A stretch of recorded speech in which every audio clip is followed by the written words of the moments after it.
Bienvenidos a todos.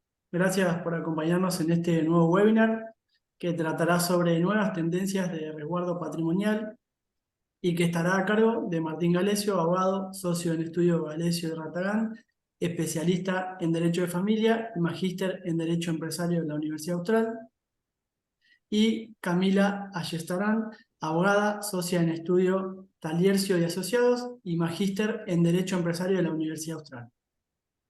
Mi nombre es Javier Jeden y soy integrante del equipo de marketing del Parque Empresarial Austral. Para quienes no lo conozcan, el Parque Empresarial Austral es el parque científico y tecnológico de la Universidad Austral y es el lugar donde las empresas se encuentran inmersas en un entorno que combina y vincula la parte académica y corporativa con el objetivo de poder llevar adelante distintos tipos de desarrollos que van más allá de la tarea que realice cada una de las empresas. En la actualidad contamos con más de 90 empresas, oficinas, naves industriales, terrenos y espacios de coworking, lo que hace que haya una red de negocios que está constantemente evolucionando. Le doy la bienvenida y le cedo la palabra a Martín y a Camila, y recuerden que pueden ir dejando sus consultas en el chat y minutos previos a finalizar se irán respondiendo. Bueno, buen día a todos. Javier, si no se me llega a escuchar bien, avísame, porque yo por ahí sigo hablando y no me doy cuenta. Sí, se escucha bien.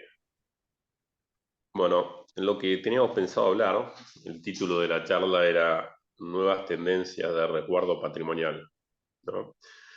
Entonces, quisimos hacer una charla con Camila un poco general y un poco más llana, no tan jurídica, más cercana a lo que buscan a veces los clientes en nuestros estudios, que es a resolver determinadas cuestiones o casos que implican cuestiones patrimoniales, ¿no? Entonces, para poder empezar a tomar decisiones en cuanto al patrimonio, me pareció bueno empezar a hablar un poquito de las tendencias hacia dónde va el mundo en estos temas, para entender un poquito qué es lo que podemos planificar. Y me pareció bueno entonces también empezar con algunos casos, sobre todo extranjeros, ¿no? Para tener en cuenta un poquito qué tenemos que tener en la cabeza al momento de planificar un patrimonio. En mi caso, yo ayudo a bastantes familias a estructurar patrimonio, más que nada patrimonios que están en la Argentina, pero también algunos patrimonios que tienen afuera, pero me voy a centrar más en cuestiones domésticas, ¿no?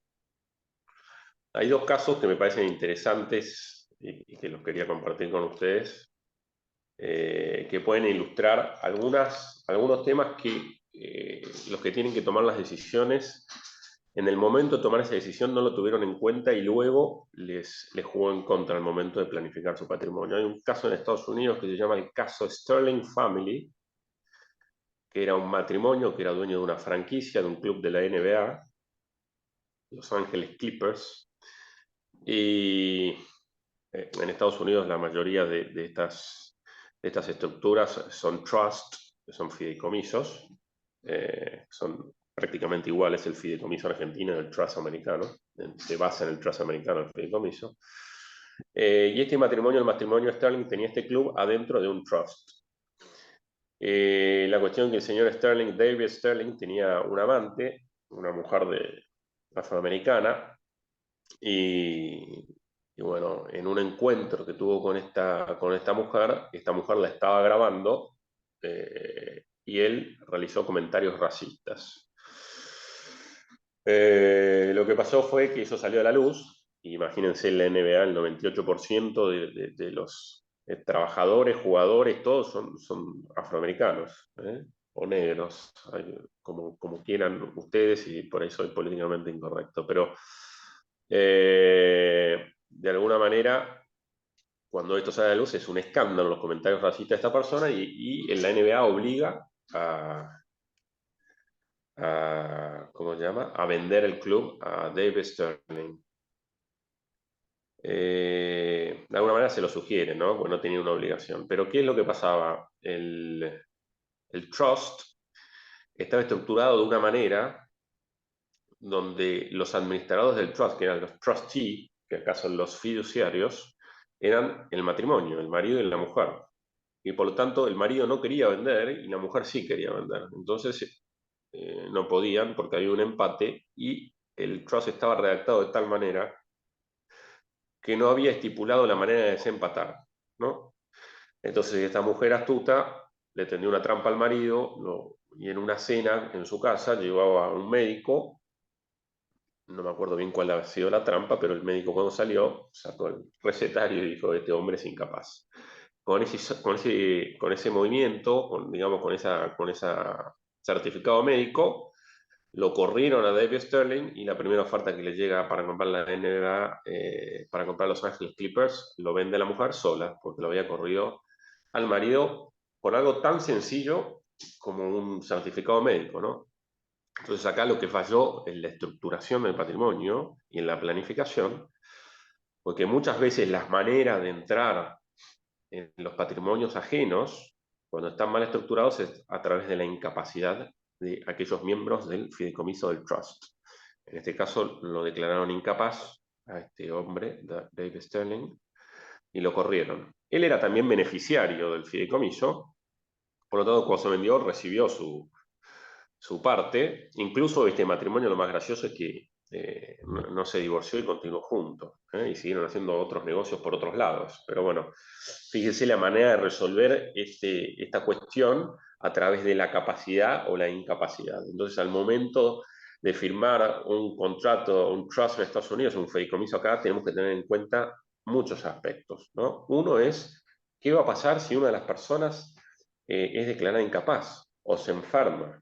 O si nos divorciamos. Bueno, todas esas cuestiones hay que tenerlas en cuenta. Lo mismo pasó en Estados Unidos con otro caso igualmente muy resonante, que fue la cantante Britney Spears.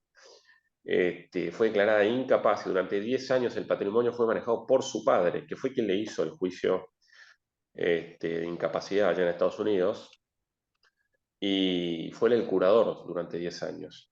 O sea, lo mismo que en Argentina, cuando existe, yo soy curador también y tengo varios representados a quienes les manejo el patrimonio. Cuando hay una persona incapaz y es mayor de edad, en Argentina se le nombra un curador. Lo mismo sucede en Estados Unidos. Si es menor de edad, lo que se le nombra es un tutor, ¿no? Muchas veces la manera de entrar, como les decía recién, a manejar esos patrimonios es la declaración de incapacidad. Britney Spears la declaró incapaz el padre y durante 10 años le manejó el patrimonio. Ahora, lo gracioso también es que durante 10 años ella siguió trabajando y manejando su patrimonio y haciendo un montón de shows y generando ganancias siderales. Después de 10 años se hizo todo un movimiento en las redes y demás, y ella pudo recuperar el control de su patrimonio. Eh, lo interesante hubiese sido que si ella hubiese tenido una planificación patrimonial, hubiese armado un trust y hubiese derivado todas las ganancias de sus shows o de todo su trabajo, lo hubiese puesto en un trust, o hubiese designado un curador, que es algo muy sencillo, es una hoja donde se pone en caso de incapacidad, mi curador va a ser fulano de tal. En Argentina se puede hacer a través de una escritura pública, ¿no? En caso de incapacidad, mi curador va a ser tal o cual persona. De alguna manera, eso es planificar un patrimonio, nos estamos adelantando a todas las contrariedades que tiene la vida, las vicisitudes que pueden surgir. Y bueno, todos estos dos casos que les quería contar eran casos exactamente de mala planificación. Esto es muy fácil verlo cuando estamos en el estudio y siempre aparece una persona que quiere de alguna manera rever el testamento que hizo fulano o mengano, ¿no?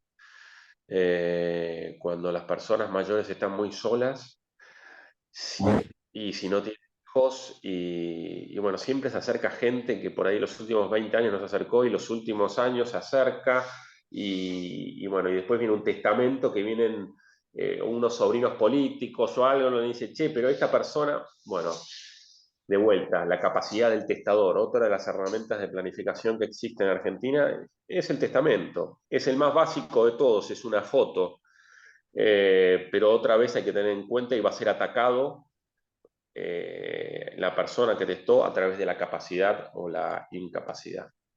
Entonces, con todo esto lo que les quería decir es, tener en cuenta la capacidad o la incapacidad de las personas es muy importante, prever de alguna manera y anticiparse a no llegar a estos momentos y empezar a planificar el patrimonio. ¿Cuándo es el momento de planificar un patrimonio? Es hoy. Es hoy porque nadie sabe ni el día ni la hora, y una vez que llega ese hecho que pensamos que va a venir dentro de muchos años, y bueno, si no tenemos todo ordenado, el problema lo tienen que resolver nuestros hijos, ¿no? Eh, ¿Cuáles son los objetivos entonces de quienes planifican su patrimonio? Hay mucha gente que tiene patrimonio en Argentina, pero hay mucha gente también que tiene patrimonio acá y afuera, ¿no? Entonces los objetivos de la planificación patrimonial pueden ser muchos, ¿no? Hay gente que lo ve desde una optimización fiscal. No es el caso de Latinoamérica. Generalmente no es el caso en Argentina, ¿no? Pero muchas veces europeos o deportistas o futbolistas lo que hacen es tratar por ahí de hacer una mudanza internacional porque en tal o cual lugar pagan menos impuestos, ¿no? Tenistas, futbolistas, los Beatles. eh, bueno, después tenemos el tema de la privacidad, ¿no? ¿Cómo resguardan nuestra información financiera o patrimonial?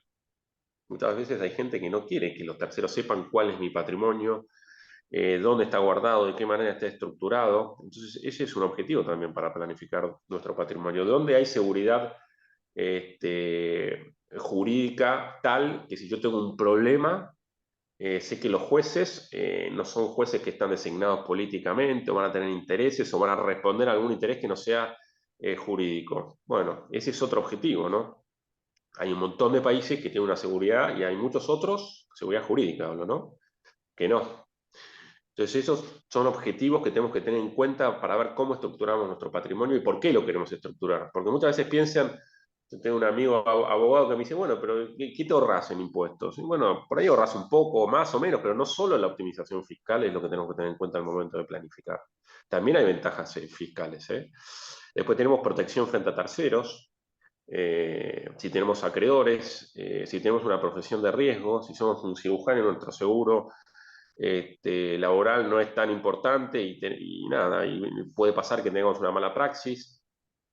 ¿Tengo el patrimonio a nombre mío o a dónde está el patrimonio? ¿A nombre de quién? ¿Cómo está estructurado? Y por último tenemos las cuestiones sucesorias. De alguna manera, con una buena planificación podemos lograr que los bienes se transmitan a nuestros herederos de manera eficaz y rápida. Se puede creer que en América Latina, donde tenemos el régimen de herederos forzosos, no hay mucho margen para planificar, pero eso no es así, ¿eh? Se puede planificar igualmente. Los riesgos que tenemos hoy en día de una falta de planificación es la tributación alta, la inflación, la voracidad fiscal de los estados. Hoy vemos cómo los estados día a día te crean más y más impuestos. La guerra, que es la inestabilidad política. A nosotros por ahí no nos pasa tanto, pero a mí me llamaba el otro día la atención cómo en la guerra de Ucrania y Rusia, el presidente de Ucrania, Zelensky, contaba en una nota cómo tuvo que estructurar su patrimonio en paraísos offshore, porque con los ataques cibernéticos y los hackers en Rusia era muy factible que le atacaran las cuentas que estaban en cualquier otro país, ¿no? Incluso hay un debilitamiento de la propiedad privada muy grande en el mundo, ¿no? En la misma guerra, esto sin hacer declamaciones políticas ni nada, pero como en la guerra de Ucrania y Rusia, muchas personas que eran rusas en el mundo, por ser personas cercanas a Putin, les hicieron embargos millonarios, ¿no? Que no había ningún juicio ni nada por el estilo, ¿eh? Propiedad privada se terminaba y acá por ser conocido, ¿no? Sin saber mucho el tema, ¿no? Pero por lo menos uno cuando lo lee le llama la atención. Eso es un debilitamiento de la propiedad privada. Y después tenemos la demonización de la riqueza en el mundo, ¿no? Si vos tenés un patrimonio en ciertos países, cada vez va a tener más y más impuestos, ¿eh? Entonces tenemos que tener en cuenta, estas son tendencias en el mundo que nos hacen pensar un poquito si tenemos un patrimonio, cuándo lo debemos, cómo lo debemos planificar, ¿no? Ahora, las maneras de planificar el patrimonio han variado mucho, no es que recién ahora aparecieron y antes no aparecían. Hace 20 años, si uno tenía un patrimonio afuera, podía tener una estructura patrimonial en Panamá con una sociedad, con acciones al portador, con un secreto bancario fuerte, y bueno, y había una planificación patrimonial, ¿no? Hoy eso ha cambiado muchísimo. Hoy las sociedades, las acciones al portador, muchas dejaron de existir. En Argentina existían acciones al portador, hoy no existen más. Y ha existido un intercambio de información automático entre países y organismos fiscales muy fuerte, lo que ha movido de alguna manera a planificar el matrimonio o el patrimonio de otra manera. No sé si muchos lo saben, pero es un tema bastante interesante, pero hoy existe lo que se llama el CRS, que es el Common Reporting Standard, que es un intercambio de información promovido por la OCDE. Lo que ha hecho de alguna manera es debilitar lo que es la competencia fiscal entre países. Y aquellos países que tenían bajas tributaciones y atraían muchos capitales, muchos de esos países estaban en América Central, se han visto de alguna manera atacadas por una propaganda internacional bastante importante, donde se dice que son paraísos fiscales, que se lava dinero, que se financia el terrorismo.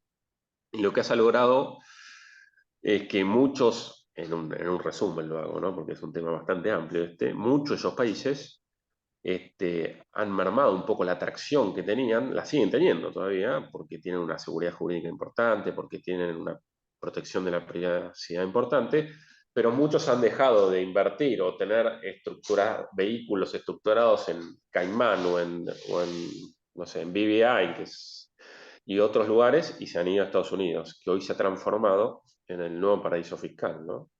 Tenés jurisdicciones como Delaware, o Florida u otras.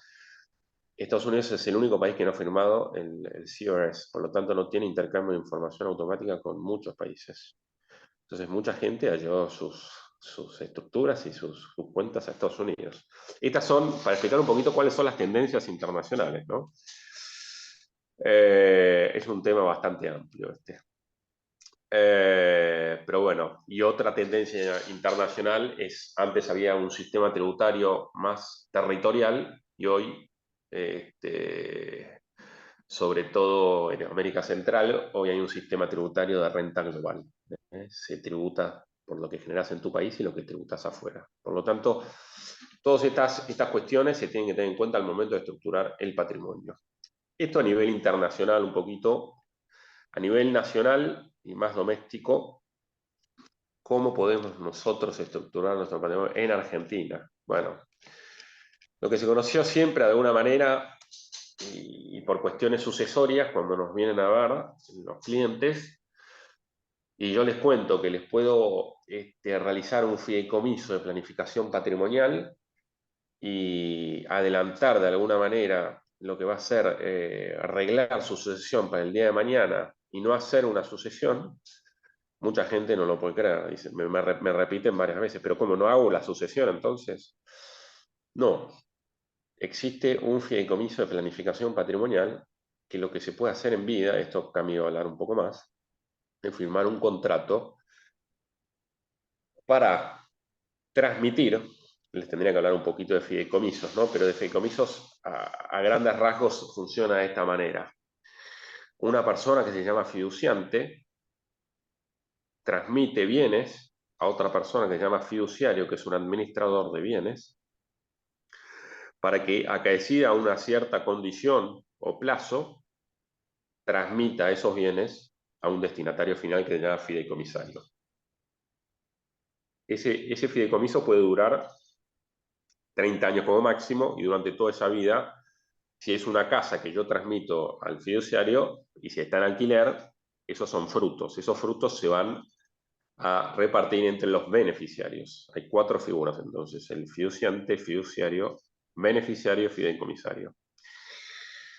Si yo tengo todo esto arreglado de manera tal que el contrato estipule que al momento de mi muerte los bienes se transmiten a los fideicomisarios, y este contrato lo que hace es respetar el derecho sucesorio argentino, que es de orden público, quiere decir que no se puede violar, nuestros bienes a mi muerte, si yo fuese el fiduciante, van a pasar a mis herederos y el día de mañana, si a alguien se le ocurriese abrir la sucesión de Martín Galesio, se van a encontrar que yo no tengo ningún bien para abrir una sucesión. Mis bienes ya fueron transmitidos al fiduciario. Y por lo tanto no hay razón de ser en la sucesión. O sea que una de las maneras es realizar un fideicomiso. Mucha gente en Argentina está totalmente embebida este pensamiento que dice el problema es que lo arreglen mis hijos y bueno, cuando yo me muera que los demás arreglen, lo cual es un peligro bastante grande. Y aparte el fideicomiso cuando se realiza tiene muchas ventajas fiscales y ahorro en otros muchas cuestiones, no solo impositivas, sino honorarios, tasa de justicia y un montón de temas más. Lo que hay que tener en cuenta en el fideicomiso es las cuestiones sucesorias que no podemos violar. El fideicomiso tiene mucha mala prensa, tenía, hoy ya no, y mucha gente al principio cuando apareció en Argentina, con la ley 24441, hoy ya lo tenemos instalado en el nuevo Código Civil y Comercial que se reformó en el 2015, cada vez la gente lo conoce más, pero al principio se pensaba que el fideicomiso se utilizaba para realizar maniobras turbias, ¿no? Y entonces tiene muy mala prensa, pero la verdad que es un vehículo muy elástico que se puede utilizar de manera bastante eficaz, muy eficaz, siempre y cuando se realice o se respete lo que la ley establece que se puede hacer con ese fideicomiso. Si yo quiero utilizar un fideicomiso para no pagar impuestos, para esconder ciertas obligaciones y no pagar, y bueno, no, es fácilmente atacable. ¿Eh? Si yo quiero realizar un fideicomiso, voy a respetar la legítima de mis hijos, voy a respetar el derecho sucesorio, voy a respetar a mis herederos forzosos, no hay ningún problema. Ahora, si yo quiero armar un fideicomiso para poner de fideicomisarios, que son los destinatarios finales de mis bienes, a dos hijos míos y dejar a otros dos por fuera, bueno, no, no estoy respetando el régimen sucesorio argentino, por lo tanto va a ser atacable. O sea que es un instrumento muy bueno si se utiliza de la manera correcta. ¿Mm? Otro tema, que ya voy terminando, así pasamos a cambio. Otra manera puede ser un testamento. Es viable, pero tiene una diferencia con el fideicomiso. El testamento va a ser usado y va a tener eficacia a partir de la muerte de quien testó. Y mucha gente, y esto les decía al principio de la charla, testa tranquilo y realiza un testamento en condiciones por ahí no de la mejor manera. Tengo un montón de clientes que me vienen a pagar honorarios, a contratarme para revocar ese testamento porque la firma es falsa, porque la capacidad de la persona que testó no era la mejor, porque le cooptaron la voluntad. Entonces, si yo realizo un fideicomiso, estoy en vida cuando realizo ese fideicomiso. Y los efectos del fideicomiso ya lo voy a ver en vida mía. Si yo hago un testamento, después de que me muera, no sé qué puede pasar con ese testamento. ¿Es válido? Sí, es válido, pero es atacable. ¿Mm? Lo mismo que las donaciones. ¿Mm? Y después, otra manera de planificar, y ya voy terminando, es tener en cuenta, al principio les hablé de la capacidad, de la incapacidad. Los fideicomisos también sirven muchas veces para proteger a hijos incapaces, porque tenemos no solo una porción disponible de nuestro patrimonio, un 33% de nuestro patrimonio para usarlo libremente, sino que podemos hacer una mejora de todo el patrimonio sobre un hijo que es incapaz. Y por último, también podemos empezar a planificar nuestro patrimonio antes de casarnos. Hoy en día existe lo que se llaman dos regímenes patrimoniales del matrimonio, que es un régimen de separación de bienes o de la comunidad de los gananciales. El régimen de separación de bienes implica que los bienes antes de casarnos que entran al matrimonio van a estar estipulados de quiénes son. Por lo tanto, si después existe el divorcio, los bienes tuyos son tuyos y los míos son míos, y cada uno a su casa y muy tranquilo porque no hay problema de los gananciales. Y los gananciales, después se presume la ganancial de los bienes y hay que demostrar qué es de quién, ¿no? Pero eso es una manera también de planificar. Un poco básica, pero antes no existía. A partir del 2015 existe. Y bueno, en el exterior existen muchos vehículos que acá por ahí no tenemos. existen seguros de vida muy importantes que acá también tenemos, que son una buena manera de planificar el día de mañana. Y bueno, yo creo que con eso ya podemos pasarle a Cami, que nos va a hablar un poco más de fideicomisos y lo que tiene que ver con el traspaso generacional de las empresas, que es algo muy interesante. Bien, bueno, buen día a todos. Gracias por asistir. Gracias al Parque Austral por invitarnos a Martín y a mí. Voy a compartir un PowerPoint que quiero que me digan si se ve. ¿Ahí lo están viendo? Sí, sí. Perfecto. Bueno, yo voy a hablar un poco siguiendo la línea de lo que planteó Martín, quizás un tema más específico que es la transición generacional de la empresa, porque son los temas que a mí, bueno, a mis socios en el estudio nos toca trabajar. Nos dedicamos al derecho empresario y nos toca trabajar tanto en el conflicto societario como en la planificación sucesoria de la empresa. Lo que vemos en los dos ámbitos de trabajo es que hay un hecho que une a las dos formas, y es la muerte del socio, que necesariamente va a pasar en algún momento. Frente a la muerte del socio, los herederos se enfrentan al ingreso forzoso o voluntario de la empresa y a tener que convivir entre ellos. Nosotros vemos que si bien los conflictos se pueden desatar muchas veces por rispideces entre socios, es más frecuente que se entre herederos porque de repente se ven obligados a estar todos juntos compartiendo quizás distintas formas de administración por su propia formación, distintas formas de pensar, comienzan a ocurrir cuestiones con la parte económica de la empresa, y todo esto termina incidiendo no solo en los lazos familiares, sino también en el valor de la empresa, porque en nuestro país, en Argentina, pocas empresas cotizan en bolsa. Entonces, el valor de la misma y el valor de mercado de la empresa, del negocio, va a estar dado por la propia administración. Y cuando esta administración se empieza a enfocar en los conflictos internos que empiezan a ocurrir, porque empiezan con planteos respecto a las rendiciones de cuentas, con planteos respecto a los dividendos, con planteos respecto a las formas en que se administra, se empiezan a pedir intervenciones judiciales, y además el enfoque de la empresa ya no está en que la misma crezca, sino en ver cómo se protegen cada uno del otro. Muchas veces también es difícil la venta de la sociedad a un tercero, porque un tercero quizás no le va a comprar la parte a un socio y entrar a la empresa a tener otros socios que no conoce. Venderle a un tercero también es complicado. Entonces, ¿a qué se enfrenta el heredero cuando el dueño fallece? Y es todo este cúmulo de problemas que la ley, que quizás debería resolver todos estos problemas, no lo hace. No voy a entrar en tecnicismos quizás jurídicos, porque sé que parte del público son empresarios o algunos no abogados. Entonces, sí transmitirles y contarles que al momento de tramitar la sucesión, o quizás no en la sucesión, aún habiendo hecho una planificación que quizás no tuvo éxito, comienzan los problemas con respecto a cómo trata el ordenamiento jurídico de la empresa familiar. La realidad es que no la sistematiza, la trata como un bien más, como un bien inmueble. Nosotros un bien inmueble, en caso de conflicto, siempre es mejor la planificación y acudir a todos los institutos o herramientas que contó Martín. Pero en el eventual caso que no planifiquemos cómo transmitir un bien inmueble, al no ser un bien dinámico y no haber una administración o un negocio de fondo, se pedirá la partición judicial y cobrar, o sea, perderán igual los herederos porque van a terminar repartiéndose un bien a un valor irrisorio, no al valor de mercado. Pero con la empresa no pasa lo mismo. La empresa tiene un negocio funcionando que desde el momento que nace interactúa con terceros, contrata, tiene empleados, y muchas veces la empresa es el patrimonio más importante dentro del patrimonio.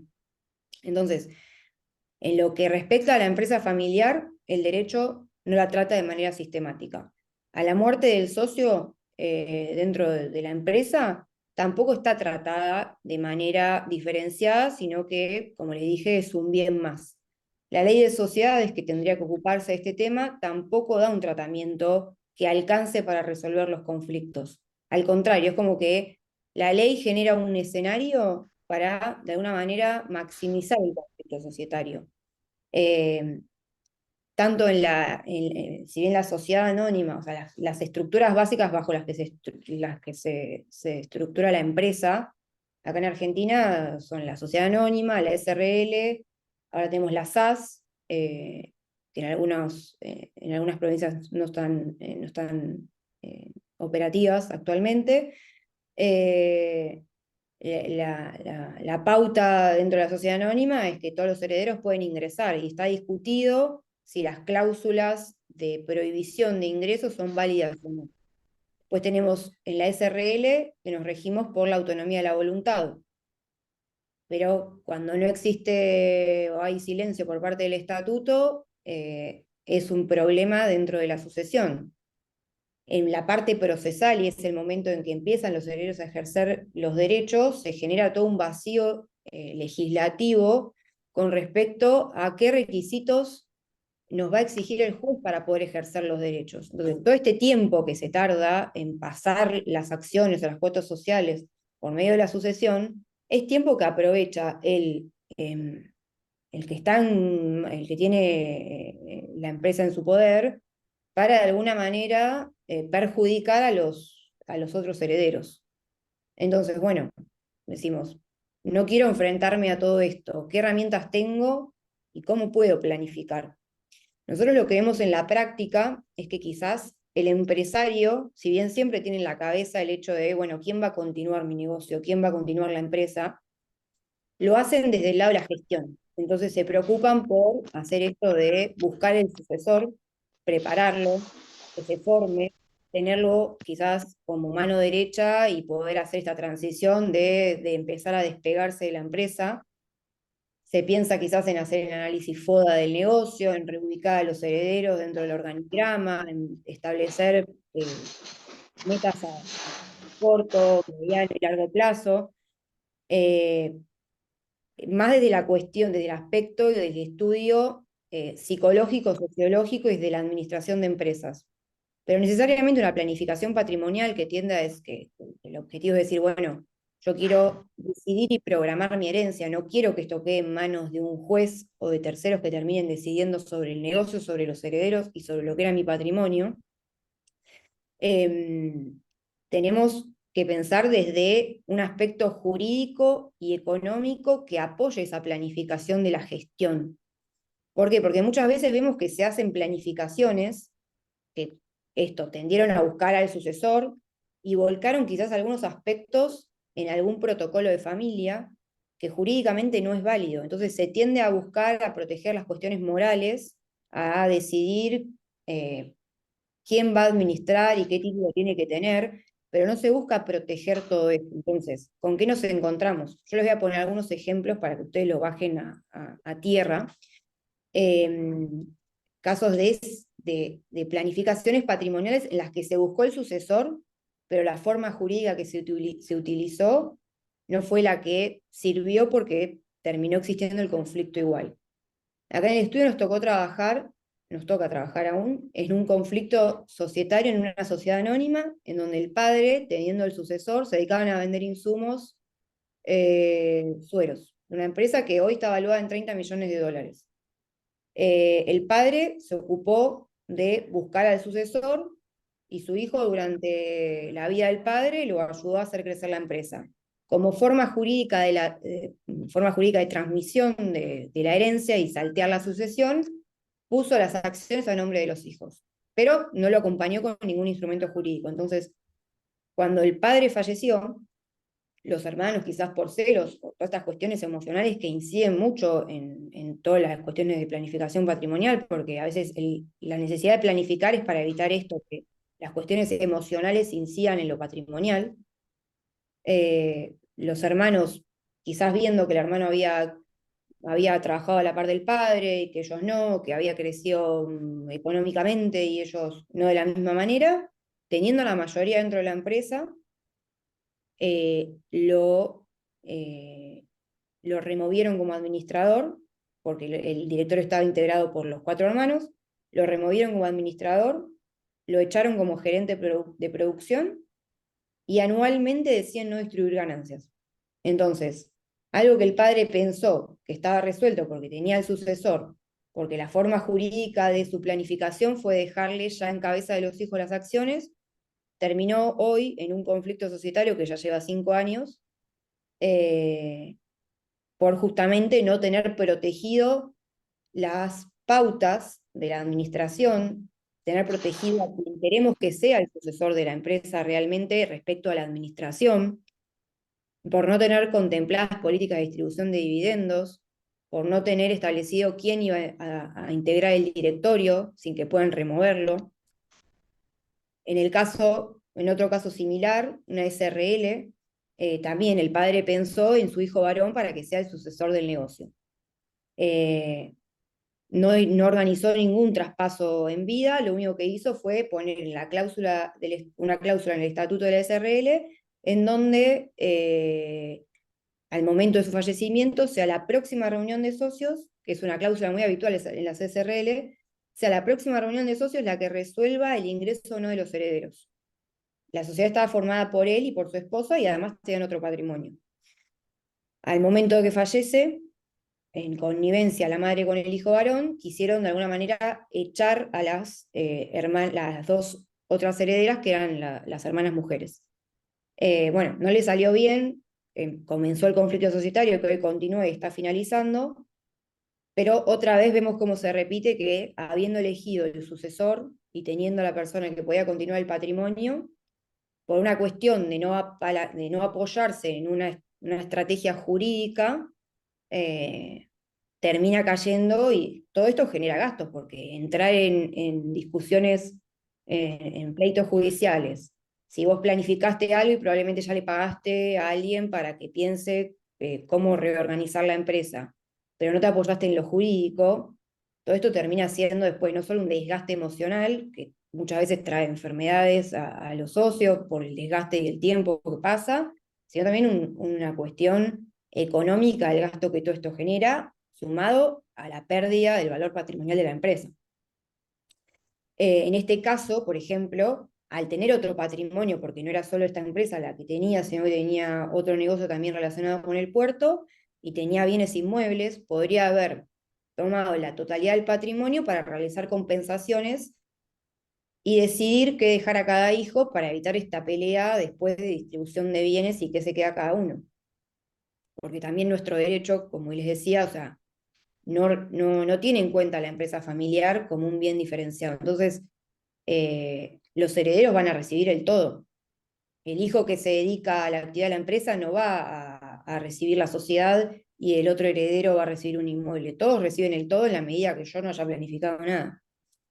Otro caso que les puedo poner de ejemplo para que ustedes entiendan de lo que pasa en la realidad.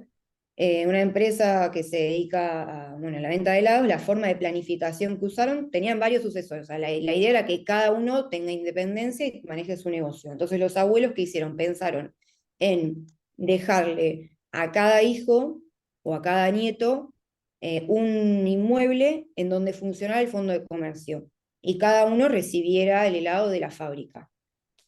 Nunca se estructuró la forma jurídica real, o sea, la forma de planificación que tuvieron en cuenta fue decir, bueno, pongo a nombre de cada hijo los bienes y que cada uno maneje su fondo de comercio. Los sucesores o futuros líderes iban a ser cada titular del fondo de comercio. Cuando muere la primera línea generacional, existió un conflicto que se mantuvo, quizás y se arregló entre los propios herederos, pero al fallecer la segunda línea generacional, que quizás es a los fundadores, es decir, quizás a quien respetan los socios y por eso, los herederos, y por eso también es bueno hacerlo en vida, porque la voluntad de alguna manera se interpreta. En este caso no había una voluntad escrita, entonces era toda una interpretación. Al morir la segunda línea generacional, la tercera comienza a pelearse por el origen de los inmuebles y de los fondos de comercio. Es decir, los hermanos empezaron a discutir si el fondo de comercio que tenía el otro había sido trabajado por los padres y correspondía que entre en la sucesión o no. Se empezaron a discutir sobre el derecho que tenían a tener más de un inmueble cada uno y la relación con la marca.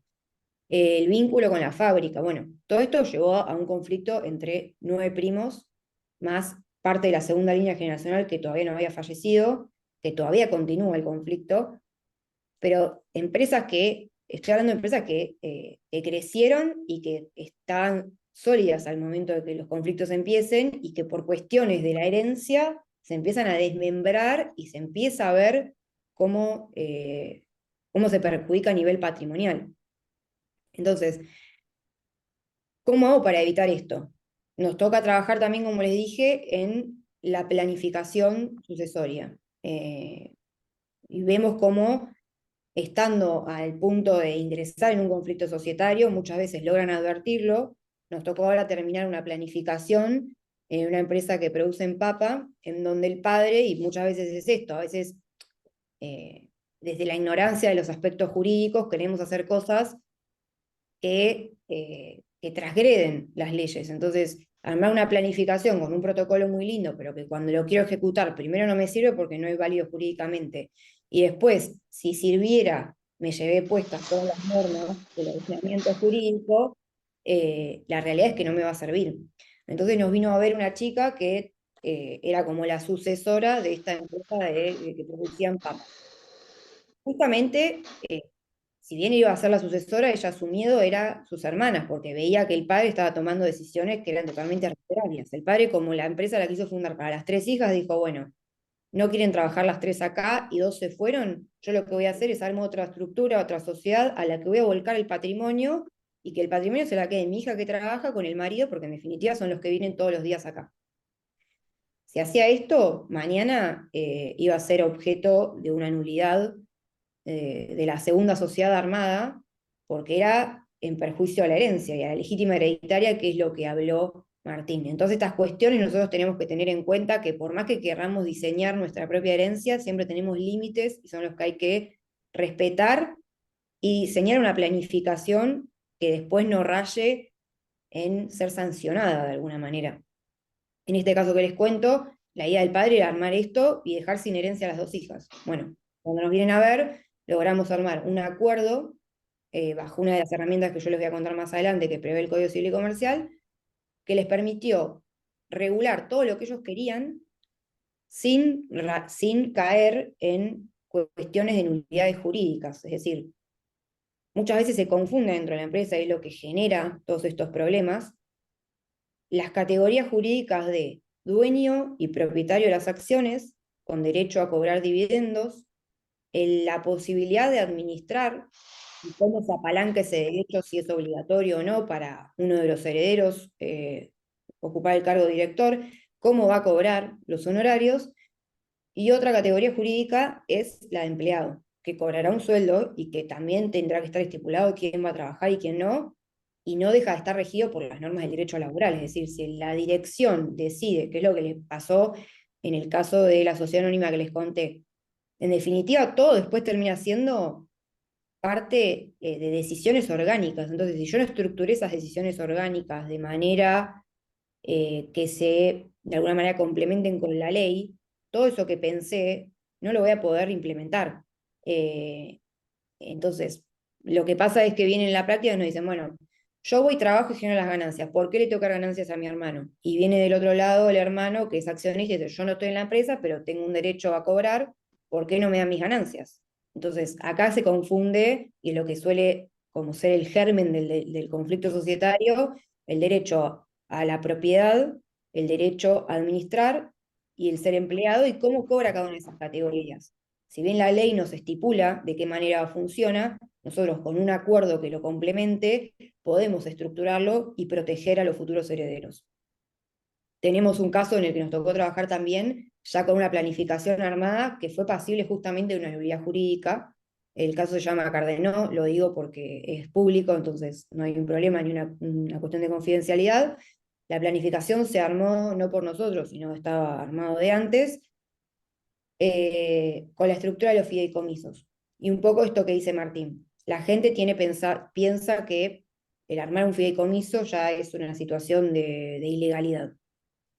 La realidad es que todo depende de cómo se estructure. Entonces, lo que hicieron los abuelos, como querían que los bienes lleguen a sus nietos y evitar que alguno de los hijos lo venda, armaron dos fideicomisos en donde pusieron como administradores a los hijos, pero los beneficiarios fideicomisarios iban a ser los nietos. Esto se aceptó por la segunda línea generacional, que eran los hijos, pero cuando fallecen los padres y desaparece como esta manda o esta voluntad, el hijo varón planteó la nulidad porque salteaban su legítima hereditaria. O sea, ellos no, los hijos no recibían nada. Y lo ganaron en el juicio. Entonces, habiendo quizás hecho todo un gasto de traspaso patrimonial al fideicomiso de dos campos, habiendo constituido los fideicomisos, se tuvo que transitar un juicio para que se pida la nulidad, lo que llevó la pelea entre los hermanos, el gasto del juicio, para que después, al ganarlo, tengan que abrir la sucesión y volver a pasar todos los bienes para que se distribuyan conforme la legítima. Entonces, quizás es un caso que no había un sucesor elegido de alguna manera, pero se pensó en una planificación que separó lo jurídico, pero no tuvo en cuenta la legítima hereditaria, que es fundamental en estos temas. Entonces, con esto, ¿qué quiero decir? Si bien la ley quizás no nos genera un escenario propicio para la empresa familiar y siempre es mejor planificar, tenemos que tener en cuenta los límites. Tenemos que tener en cuenta que a partir del 2015, y esto es un poco a lo que vienen las nuevas tendencias de resguardo patrimonial, nuestro ordenamiento jurídico se ayornó de alguna manera, así como lo critico desde el lugar de la falta de tratamiento de la empresa familiar o la falta de sistematización de normas entre normas que son generales con normas que son especiales, las incongruencias o inconsistencias que existen en tribunales a la hora de que quiera el heredero ejercer sus derechos. La realidad es que incorporó en el 2015 los acuerdos de herencia futura, que antes era algo prohibido. Entonces, antes ustedes quizás veían que la forma tradicional de hacer una planificación era la donación como vehículo jurídico y quizás se podía complementar, aunque pocos lo hacían, con un acuerdo de accionistas para regular todas estas cuestiones que yo vine hablando. Hoy tenemos los acuerdos de herencia futura, que están regulados en el artículo 1010 y prevén justamente si bien en general están prohibidos todavía, o sea, uno no puede hacer acuerdos que tengan como objeto una herencia futura, sí se puede cuando existe un establecimiento económico. Esto a efectos de que no se desmembre la empresa. Justamente lo que se busca es poder contemplar todo el patrimonio, es decir, aun cuando no haya solo empresa y haya inmuebles, pactar cuestiones patrimoniales y de administración a efectos de evitar esto de el conflicto societario. Y esto nos permite volcar todo lo que yo les vine contando, ¿no? Esto de regular, proteger las cuestiones patrimoniales, de resguardar la toma de decisiones dentro del directorio, de poder implementar políticas de dirección, establecer pautas y políticas en cuanto a los dividendos, establecer, si queremos, por ejemplo, la planificación que les conté, lo que el padre quería hacer justamente era dejarle todo al yerno. Bueno, ¿querés que se lleve ganancias por administrar? Regulémoslo como un contrato de gerenciamiento obligatorio para la empresa, pero que la decisión siga estando en manos del directorio, que son tus hijas, y que la propiedad siga siendo de ellas. Entonces, todos se van a llevar ganancias por distintas categorías jurídicas, pero sin violar de alguna manera los límites que nos pone la ley. Por vía de este artículo entra a su vez la posibilidad de estructurar el fideicomiso de planificación sucesoria que nos contaba Martín. Antes estaba discutido y por eso este fideicomiso que les conté fue pasible de nulidad, en realidad porque violó la legítima hereditaria, pero se estructuró en 2012 cuando los acuerdos de herencia futura no estaban estipulados. Hoy con un acuerdo de herencia futura y la posibilidad de celebrar fideicomisos, que también es un contrato, pero que a diferencia del contrato lo que nos permite es vehiculizar actos jurídicos y a su vez nos sirve como estructura de administración. Yo con el acuerdo de herencia futura lo que único que puedo hacer es volcar la voluntad de lo que quiero implementar, pero en sí no me va a servir como traspaso patrimonial, tengo que acompañarlo con alguna estructura jurídica que me permita transmitir ese patrimonio, ya sea una donación, un fideicomiso.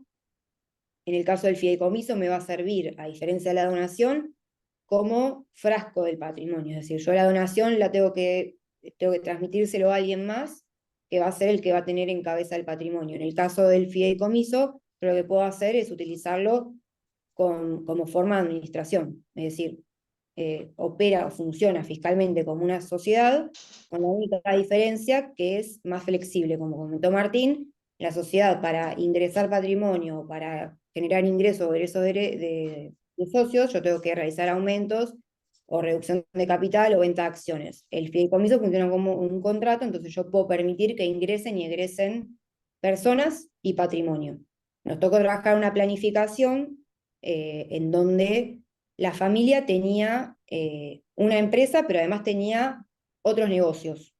Para ellos era todo parte de la misma empresa, porque apalancaban los otros negocios con ganancias de la empresa principal. Entonces, tenían un edificio construyéndose, tenían muchos inmuebles que se alquilaban, tenían la empresa que funcionaba. ¿De dónde salían las ganancias para hacer el edificio? Y no era siempre igual, a veces salía de la empresa, a veces salía de los alquileres.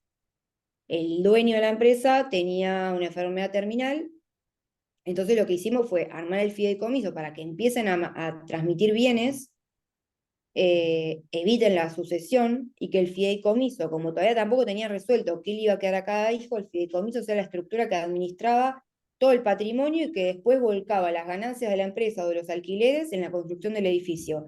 Y que tengan ellos por lo menos 30 años, que es el plazo que prevé el fideicomiso, para poder decidir a quién se lo querían distribuir. Entonces, con la utilización del acuerdo de herencia futura, el fideicomiso de planificación patrimonial que nos permite ya hacerlo operativo en vida, son dos formas jurídicas que pueden servir para organizar la empresa, que no es igual algo estándar, o sea, cada patrimonio va a depender del tipo de empresa, del tipo de familia y las necesidades que tengan a futuro. Entonces, lo que se necesita quizás es un traje a medida de acuerdo a la pauta o a la forma del patrimonio que tenemos enfrente. Lo que sí les puedo decir es que, como les comenté, dejar librado a los herederos a la nada misma, sin tener nada estipulado, solamente usar formas de planificación patrimonial que tienen en cuenta el traspaso, pero no el fondo de la cuestión ni los problemas que de verdad pueden surgir, no resuelve la cuestión. La ley tampoco va a ser un espacio en el que puedan resolver el problema, y la ley nos otorga ciertos instrumentos, como los que le comenté, o mismo poder pactar la indivisión forzosa por 10 años de la empresa, fijar cláusulas de evaluación, fijar cláusulas de salida de los herederos al momento de querer vender la empresa, establecer el régimen de separación de bienes, como comentó Martín, celebrar acuerdos de herencia futura, que complementados sirvan justamente para que esta transición sea lo más ordenada posible, evitando el desmembramiento de la familia y del negocio. Bueno, creo que con eso abarcamos bastantes temas. Esperamos haber sido claros y entiendo que se abre un espacio de preguntas para los que han venido. Bueno, la verdad, muy interesante todo lo que fueron contando. Han surgido bastantes consultas, así que voy a empezar a leérselas, así vamos dudas.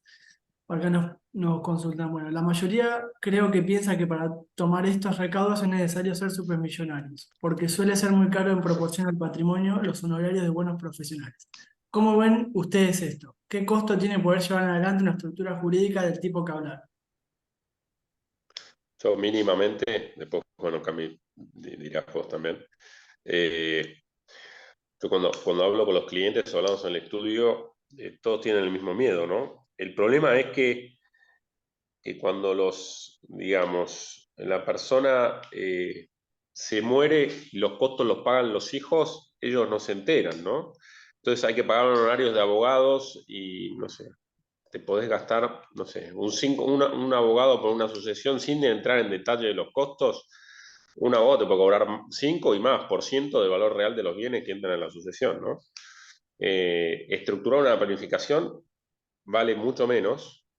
El tema es que lo tiene que pagar la persona en vida. Y cuando le decís ese número, empezamos con el mismo tema, ¿no? ¿Para qué lo voy a pagar yo ahora? Que lo pague la próxima generación, ¿no? Pero creo que lo que hay que ver es que uno planifica, ahorra dinero porque fiscalmente lo ahorra. Los honorarios son mucho menores y gana en seguridad. El tema es que hay gente que no está dispuesto a afrontar ese mínimo costo que hay que pagar los honorarios y sale muchísimo. Yo le puedo asegurar que la sucesión sale mucho más caro que una buena planificación. Eh, sí, comparto un poco lo que dice Martín, o sea, por lo menos no sé, hablo en el caso del estudio nuestro, y creo Martín un poco usa la misma pauta porque lo hemos hablado, a la hora de planificar no se tiene tan en cuenta el valor del patrimonio y cómo cobrarías en el marco de una sucesión, sumado a que en el marco de la sucesión hay cuestiones impositivas, creo que esto nos, bueno, algo tocó Martín, yo no me explayé, pero justamente lo que se evita con la planificación patrimonial es los gastos de sucesión que insumen hasta un 30% del valor del patrimonio. Eso si no hay conflicto, porque si se genera un conflicto les puedo asegurar que los honorarios son muchísimo más altos y hemos visto casos en donde se llevan más plata los abogados en el marco del conflicto que lo que se terminan llevando los terceros y los socios. Pero bueno, es un poco lo que dice Martínez, es un gasto que asume quizás el dueño, muchas veces igual lo apalancan en la propia ganancia de la empresa, y decir, bueno, le dejo solucionar el problema a mis hijos, o bueno, sí, que se resuelva después y yo ya no voy a existir, pero bueno, es un poco cambiar esa pauta. Sí, ahí buenísimo. Ahí también nos consultan cuánto es el piso en pesos el fideicomiso. ¿Cuánto es? El piso en pesos de un fideicomiso. Y es que todo, o sea, en realidad nosotros solemos primero estudiar qué es lo que necesitan, capaz que armamos un fideicomiso y no sirve para lo que quieren hacer o estructurar. Y quizás, por ejemplo, en el caso que yo les conté, que organizamos una planificación patrimonial de esta empresa que se dedicaba a producir papa, no usamos un fideicomiso, usamos un acuerdo de herencia futura, porque no necesitaban un traspaso de bienes, ya tenían armada una sociedad. Eh, También tiene que ver con qué se va a transmitir, porque va a depender el fideicomiso, sigue notarialmente la pauta de los bienes que va a contener. Entonces, si no va a contener bienes inmuebles, no se hace por escritura pública. Si tiene bienes inmuebles, se tiene que hacer por escritura pública. Y ahí ya entran gastos notariales.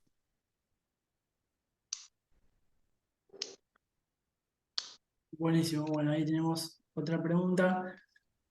¿Cuáles son los beneficios fiscales asociados con la implementación de un fideicomiso en comparación con un testamento? ¿Querés que conteste, Martino? Sí, dale, dale.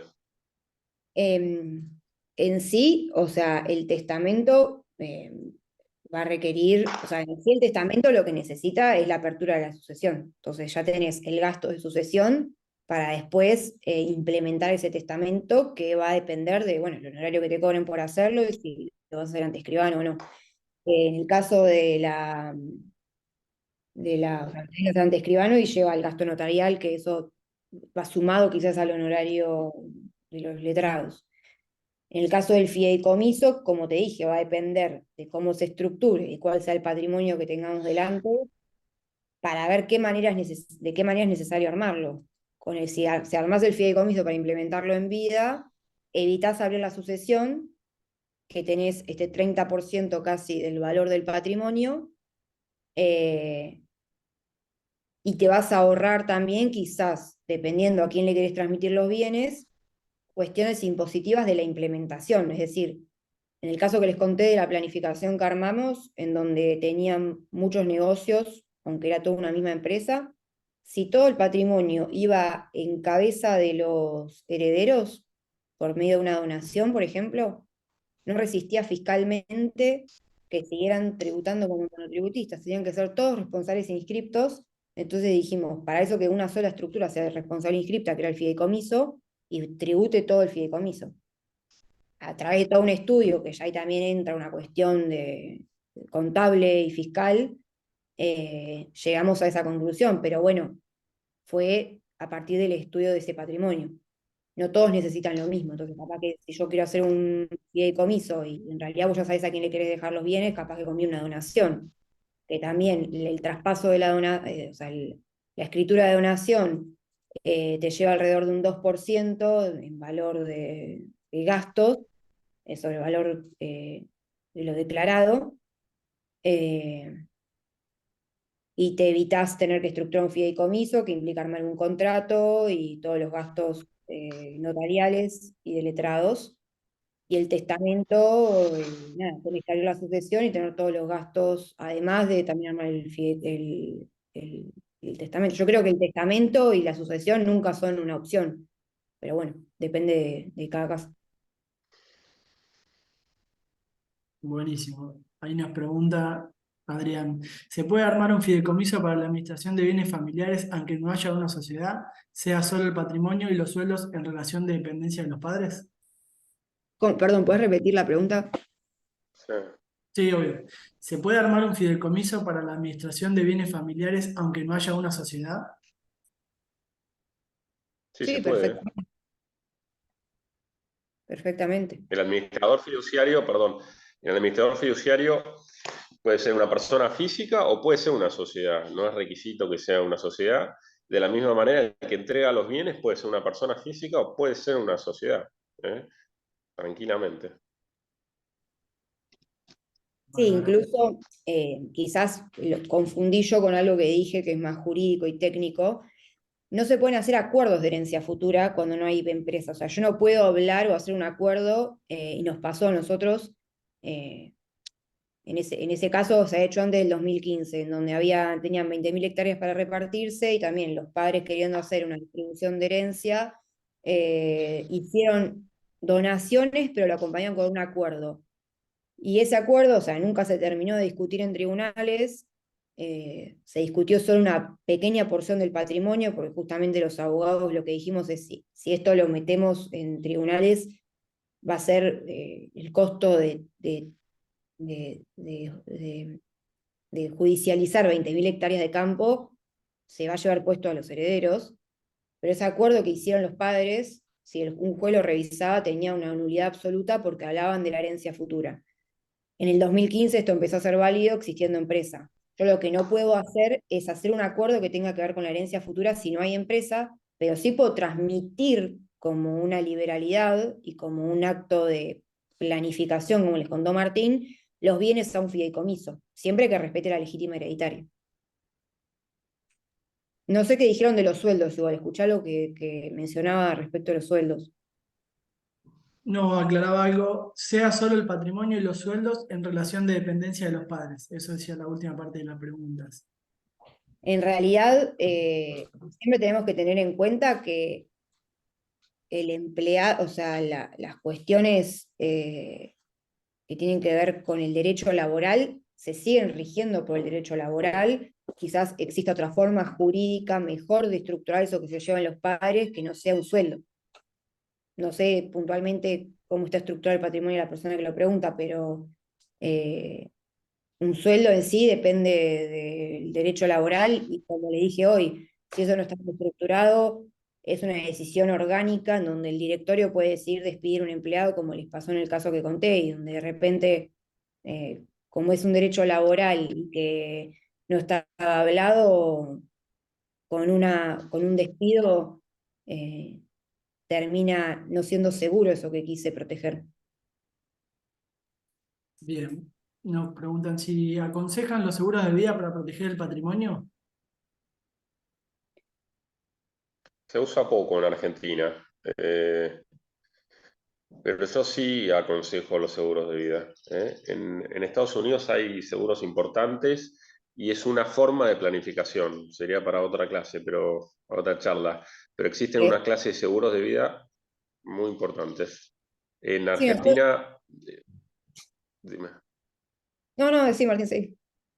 No, en Argentina se usan poco y yo creo que es uno de los elementos que Cami decía de que se pueden utilizar para complementar otras herramientas. Me parecen súper válidos y súper interesantes.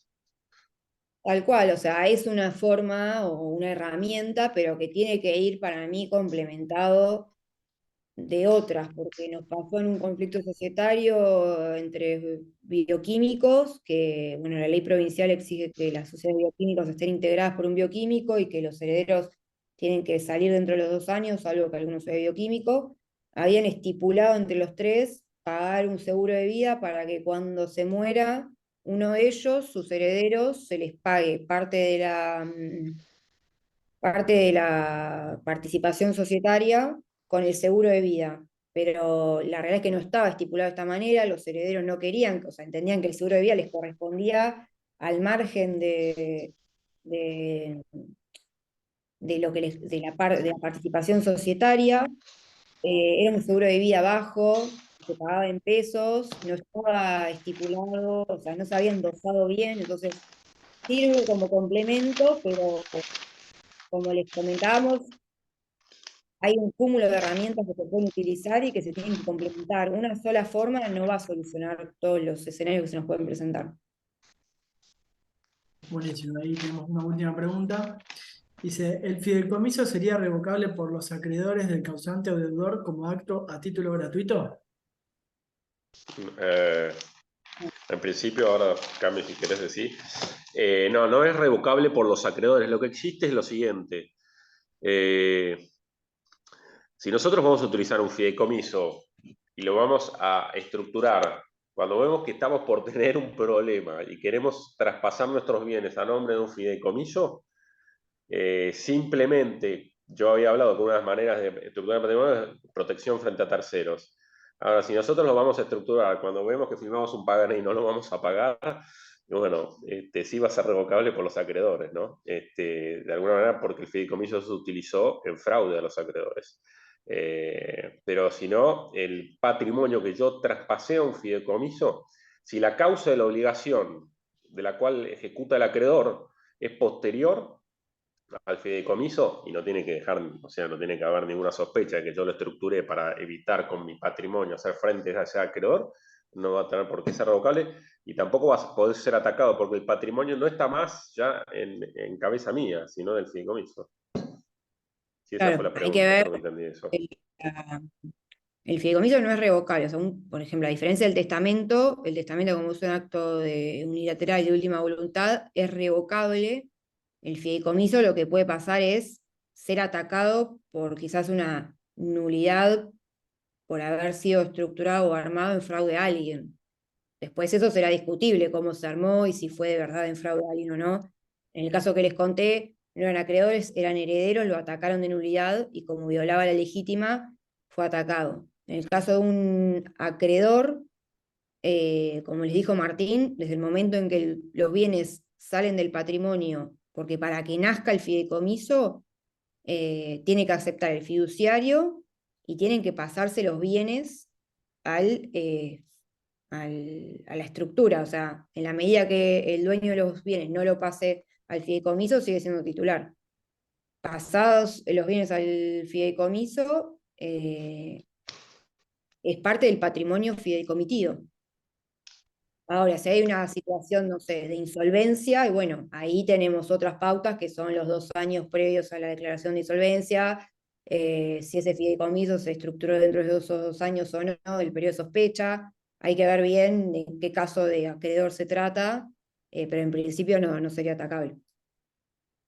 Y un tema que no es menos importante es que una vez que vos firmás el fideicomiso, otro paso va a ser el traspaso de los bienes al fiduciario, ¿no? Porque hay gente que por ahí firma un fideicomiso, está el contrato, y dice, bueno, listo, yo ya firmé el fideicomiso. Aparece el acreedor y resulta que el abogado por ahí no se movió como se tenía que mover con la rapidez que se tenía que mover y quedó eso dando vueltas durante un tiempo largo.